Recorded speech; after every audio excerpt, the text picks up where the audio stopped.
So this was actually the first Godzilla movie I had ever watched.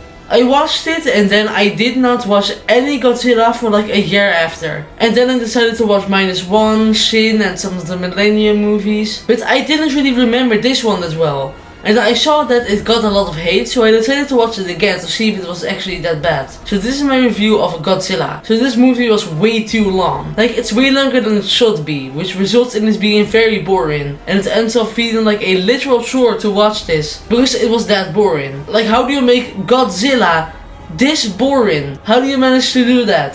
Like, I feel like I would never rewatch this movie. I don't see myself ever doing that. Because why would I put myself through this movie again? This might genuinely be one of the most boring movies I have ever watched. I did have a little hope for it being good in the first like 40 minutes. Because that was kind of decent and still kind of enjoyable. So I was like, maybe this movie is just misunderstood. But then I continued watching and realized it was definitely not misunderstood. And that it deserves the hate. Like, I just don't like this movie at all. Also, Godzilla is just not Godzilla here. He just looks like a scaled up T-Rex and doesn't really look like Godzilla. For reference, this is what Godzilla should look like, not this. And Roland Emmerich said that the real Godzilla design didn't make sense. Like, what are you talking about?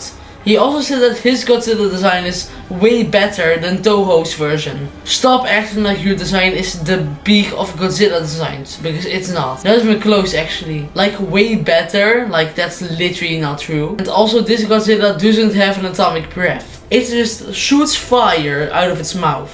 Like, what are we doing? Like, why change one of the most iconic things about Godzilla, the atomic breath, and switch it to just fire? Like, what is this? This movie also has very uninteresting characters.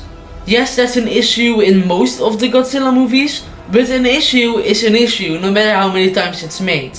But I just think this movie is the worst Godzilla movie I've ever watched. I didn't like Final Wars that much either, but that was still kind of enjoyable. This is just a boring movie. And I hope the 2014 Godzilla movie is way better. Because I have never watched that one. So I hope that that American Godzilla is actually good. Because here it is definitely not good. But maybe it is there, I don't know. So I will have to watch it to find out. I definitely regret watching this one over some Godzilla movies I actually like. For example, Godzilla against Mechagodzilla, or maybe even the 2014 movie. Yes, I have no idea if it's good, but at least that will be my first time watching. And 2014 isn't as hated as this movie. So even if this was my first time watching, it would still have been my choice to watch the more poorly received movie. So I might do 2014 next. I might do something else next, I don't know. I will be doing Godzilla against Mechagodzilla one day, because that's a good movie. I like that one. So if you want to see me review 2014 and Godzilla against Mechagodzilla, you can subscribe. Or just to see me review more movies in general. If you want to see me review a specific movie, you can suggest one in the comments down below, and thanks for watching.